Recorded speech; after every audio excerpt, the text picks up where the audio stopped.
Good Tuesday morning, Patriots. Welcome to O'Connor's Right Stand, where we hold the line unapologetically. I'm your host, John O'Connor, software engineer by day, conservative truth warrior by night, ready to tear into the left's lies with a sledgehammer. New listeners, lock and load, because we're diving headfirst into a political cesspool. Regulars, you know the deal. Hit me up at O'Connor Stand on X with your rants, cheers, or roast, and let's raise hell. I hope everyone had a great weekend. Mine was a little bit of a roller coaster. My fiance wasn't feeling well on Friday, and then by Saturday, it was my turn. I ended up going to bed right after dinner. I'd actually planned to take a tour of the Brushy Mountain State Penitentiary in the Tennessee mountains on Saturday. Built in 1896, home to some of the state's most notorious criminals and rumored to be haunted. I've heard it's a fascinating place, and when I finally make it out there, I'll be sure to share clips on X as well as some photos. Before we dive into today's topic, I want to give you a quick heads up. There are some exciting changes coming to O'Connor's Right Stand. I'll be adding at least one new segment to the show, and one of the segments I'm contemplating might even spin off into its own show down the road. I'm also looking to connect with other up-and-coming conservative podcasters for guest appearances and collaborations. So, if you know someone who fits the bill, send me a message on X. Building a strong network in the conservative podcast community is important to me, and there's much more to come in the weeks and months ahead. So, today, we're jumping right into the festering wound of the 2020 census, a bureaucratic train wreck the left calls data, while it robs red states, pads blue state power, and spits on the Constitution. The Census Bureau's own post-enumeration survey admits they botched it, with 14 states miscounted, 6 undercounted, and all red-leaning, like Florida and Texas, and 8 overcounted, mostly blue havens like New York and Rhode Island. Florida lost 750,000 people in the count, 2 congressional seats stolen. Texas, short 550,000, costing 1 seat. This isn't a glitch. It's a power grab, tilting the Electoral College and $1.5 trillion in federal funds toward the Democrats. And it gets worse. Non-citizens were counted, juicing blue state clout while Heartland America eats crumbs. Since January 2025, Trump's fighting back, floating a new census to count legal Americans only, and the left screaming louder than a vegan at a butcher shop. From rigged counts to stolen seats, from young kids erased to blue states fattened, this crisis is hammering every patriot who values fairness. Grab your coffee, pour that double bourbon if it's nighttime, or clutch your pitchfork. We're exposing the culprits, naming the lies, and demanding a reckoning. Ready to hold the line unapologetically? The Right Stand starts now.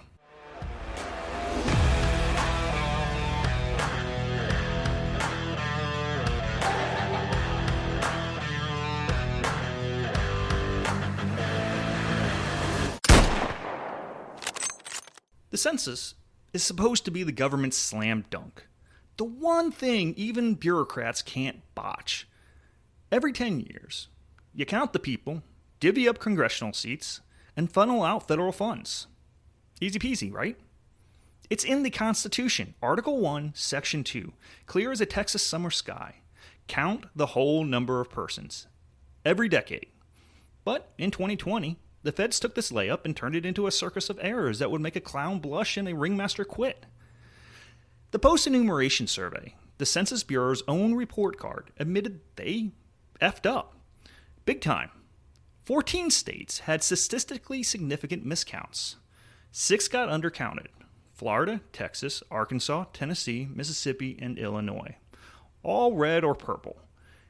8 got overcounted. New York, Massachusetts, Rhode Island, Delaware, Hawaii, Minnesota, Ohio, and Utah.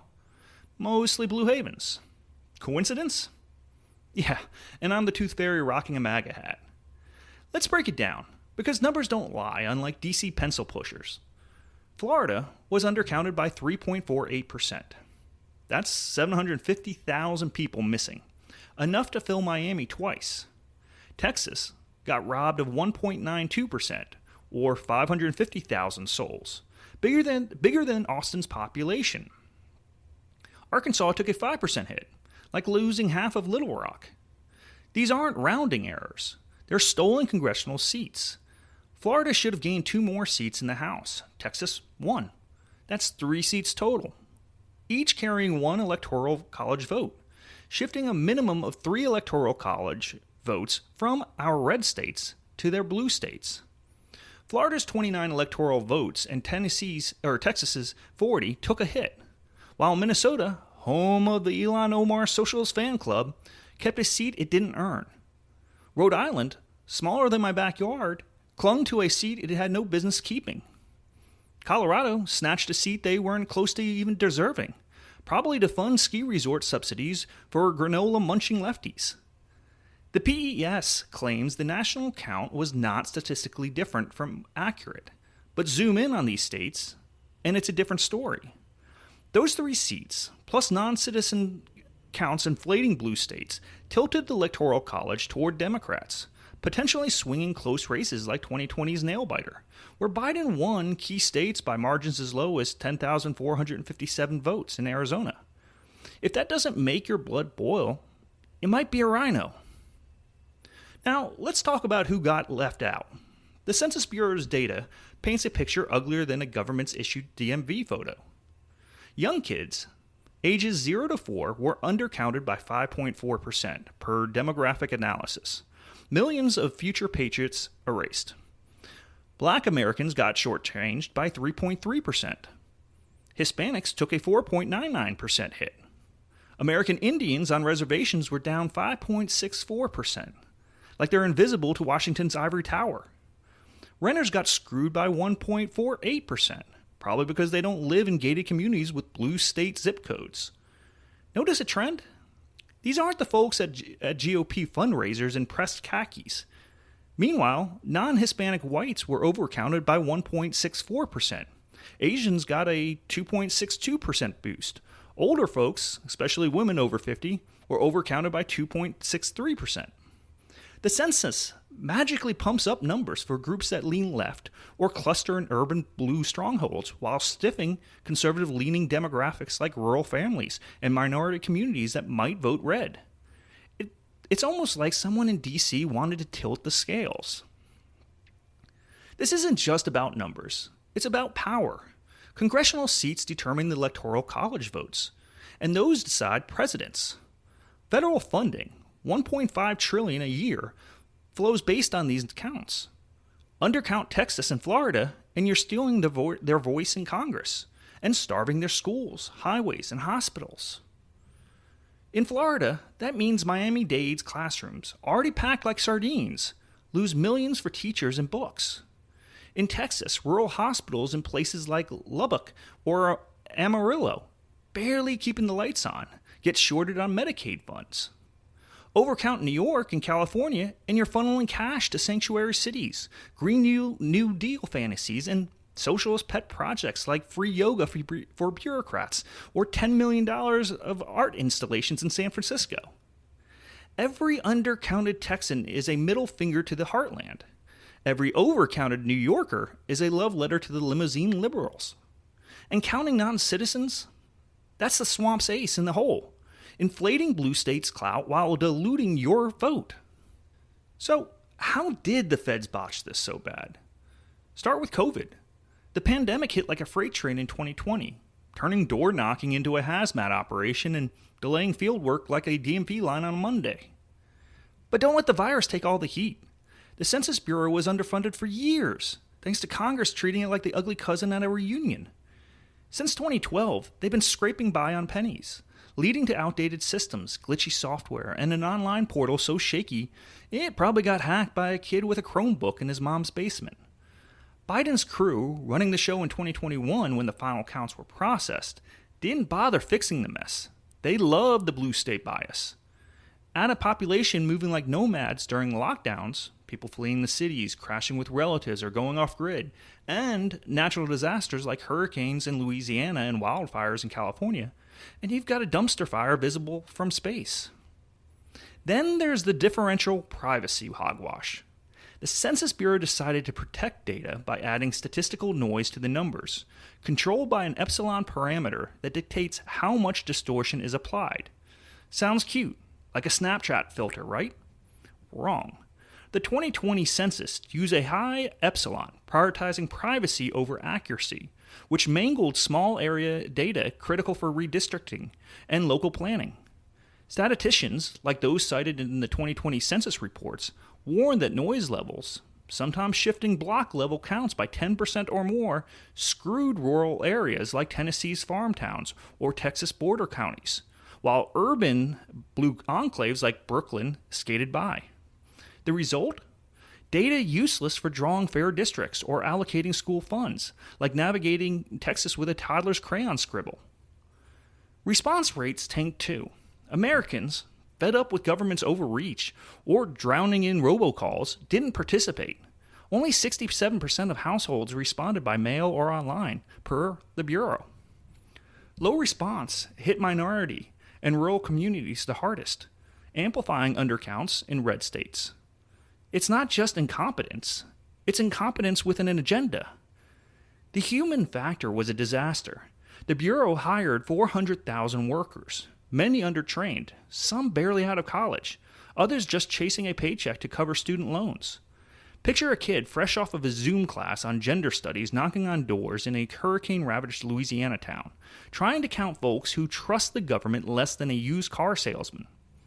Training was a measly few hours, per 2020 GAO reports, leaving enumerators clueless on how handling refusals or verifying addresses. Add privacy paranoia, people thinking the feds were building a dystopian database, and participation cratered. The 2020 census wasn't a miss. It was a masterclass in screwing over Americans while whistling Kumbaya. This isn't the first time the census played political football. In 1940, it undercounted rural areas, giving urban Democrats a leg up in Congress. In 1980, New York sued, claiming undercounts cost them billions in federal funds. Sound familiar? By 1990, the Bureau admitted missing 4 million people, mostly minorities and low-income folks, sparking a push for statistical adjustment to fudge the numbers. Conservatives fought it, arguing it was a backdoor to boost blue states. Well, guess they were right. Studies showed adjustments favored urban areas. In 2010, the census improved, but still undercounted black and Hispanic populations by 1.5% and 1.54% respectively. The 2020 census cranked these screw-ups to 11, hitting red states and conservative-leaning groups the hardest. It's like the feds have a playbook. When in doubt, tilt left. History doesn't lie, and neither do we. Now, the elephant in the room, the citizenship question. In his first term, Trump tried to add a common sense question to the 2020 census. Are you a citizen? Seems reasonable, right? We're counting people for seats and funds. Shouldn't we know who's here legally? But the left lost their minds faster than you can say open borders. They screamed it would intimidate immigrants and tank response rates in blue states. The Supreme Court, in a 2019 decision, played the spin the bottle with justice and blocked it. Chief Justice Roberts, ever the fence sitter, said the question wasn't wrong, but the Trump team's paperwork was flimsy. Thanks, John, for dodging the issue like a politician at a town hall. The left's argument was smoke and mirrors. They claimed a citizenship question would scare off undocumented immigrants, undercounting places like California and New York, home to millions of non-citizens. But here's the dirty secret. Counting non-citizens inflates blue states' power. A 2020 Pew Research study showed California gained 8 congressional seats by counting everyone, legal or not. New York grabbed 3, Texas, only 1. Exclude non-citizens, and California and Texas lose a seat each, while red-leaning Ohio and Alabama gain 1. The left fought to keep that question off because it's their ticket to the House and Electoral College control. It's not about fairness. It's about power. The hypocrisy is galling. The census asked about the citizenship as recently as 2000 in the long-form questionnaire, and nobody blinked. Actually worked for the 2000 census. Suddenly, it's a crisis. The real crisis is blue states getting extra seats and cash for being illegal immigration magnets, while heartland states like my own Tennessee and Missouri eat dust. Trump tried to fix this in 2020 with an executive order to exclude non-citizens from apportionment, but courts tied it up, and Biden's crew scrapped it faster than you can say sanctuary city. The 2020 census was the referee blowing the whistle for the wrong team. Fast forward to August 2025, and Trump's back, dropping truth bombs like it's 2016. He announced on Truth Social he's ordering the Commerce Department to work on a new and highly accurate census that excludes people who are in our country illegally. Cue the liberal meltdown. Tears, tantrums, and cries of racist. The media is calling it unconstitutional, impossible, and probably a war crime. But let's get to the meat of it. First, legality. The Constitution, Article 1, Section 2, says the census happens every 10 years, in such manner as Congress shall by law direct. The 14th Amendment says apportionment counts the whole number of persons in each state. The left waves this like a virtue signal, claiming it means everyone, citizen or not. But the conservative counterpunch. The framers didn't envision millions of illegal immigrants padding populations. In 1787, persons meant legal inhabitants, not border jumpers. Trump's argument from his first term was that counting non-citizens rewards lawbreaking and dilutes legal Americans' voices. The Supreme Court dodged this in 2020, dismissing a challenge to Trump's exclusion plan on procedural grounds. With a conservative-leaning court now, thanks Justices Gorsuch, Kavanaugh, and Barrett, there's a shot they'd back Trump in a showdown. Logistics are the snag. A census isn't like ordering wings at Buffalo Wild Wings. It's 340 million people, tens of thousands of workers, years of planning. The Census Bureau is prepping for 2030, with a 2026 field test. A mid-decade census needs Congress to pass a new law, since the Census Act, 13 U.S.C. 141, says it's every 10 years, ending it in 0. Even if Congress grows a spine, it's billions in costs, an army of workers, and lawsuits from blue states crying, discrimination. Experts like Jeffrey Weiss from New York Law School call it almost logistically impossible before 2026. Tell that to the Trump, who's built skyscrapers and won impossible elections. Why is Trump pushing this? He knows the stakes. Red states like Texas and Florida, screwed in 2020, could gain seats if non-citizens are excluded. Texas has 2 million undocumented immigrants. California's got 2.6. A new count could shift at least 2 House seats and Electoral College votes, leveling the field for 2026 midterms and 2028. Trump's also eyeing mid-decade redistricting in Texas to maximize GOP seats, potentially flipping rural districts that got undercounted. He's playing 4D chess while Democrats fumble checkers again. But the left's not going quietly. The ACLU's lawyering up, claiming it defies the Constitution. Funny how they only love the Constitution when it suits their agenda. Let's cut to the chase. The 2020 census wasn't a screw-up. It was a lefty power grab. Undercounting red states and overcounting blue ones tilted the House and Electoral College toward Democrats. Counting non-citizens gives sanctuary states like California and New York clout they don't deserve. Every illegal immigrant counted means more federal dollars for blue state boondoggles. $2 billion for California's high-speed rail to nowhere. We've discussed that one. $500 million for New York's migrant shelters, or equity programs that funnel cash to connected bureaucrats. Meanwhile, heartland towns like Jonesboro, Arkansas, lose $10 million annually for schools, per local estimates because of undercounts. Rural Tennessee hospitals like those in Clarksville beg for Medicaid scraps while California funds free health care for non-citizens. Undercounting kids, Black Americans, and Hispanics isn't just a stat. It's a betrayal of folks who need a voice. The left doesn't care unless they can spin it into a victim narrative for socialist policies. Trump's new census is a middle finger to this rigged system. Is it a long shot? Yeah, sure. Congress needs to move faster than a jackrabbit on a date, and courts must have the guts to uphold it. But the principle's rock solid. The census should reflect legal Americans, not reward lawbreaking. If we don't fix this, 2030 will be another decade of blue state dominance, with red states eating crumbs while California and New York feast. This isn't about seats. It's about who controls America's future. Do we want a government for citizens or one kowtowing to open border chaos and globalist nonsense? So, what do we do, patriots? First, demand accountability. The Census Bureau needs an overhaul, better funding, cutting-edge technology, and a commitment to counting legal residents. No more glitchy portals, workers who can't find even their own zip code, or differential privacy mumbo-jumbo that turns data into a Jackson Pollock painting. Second, rally behind Trump's new census, whether that's mid-decade or a revamped 2030 count. Write your congressman, even the squishy rhinos, and flood their inbox with demands for a fair count. Use house.gov to find their email. Call their offices, crash their town halls, post on X with hashtag #FixTheCensus. Don't let the left's unconstitutional whining intimidate you. Third, push redistricting reform.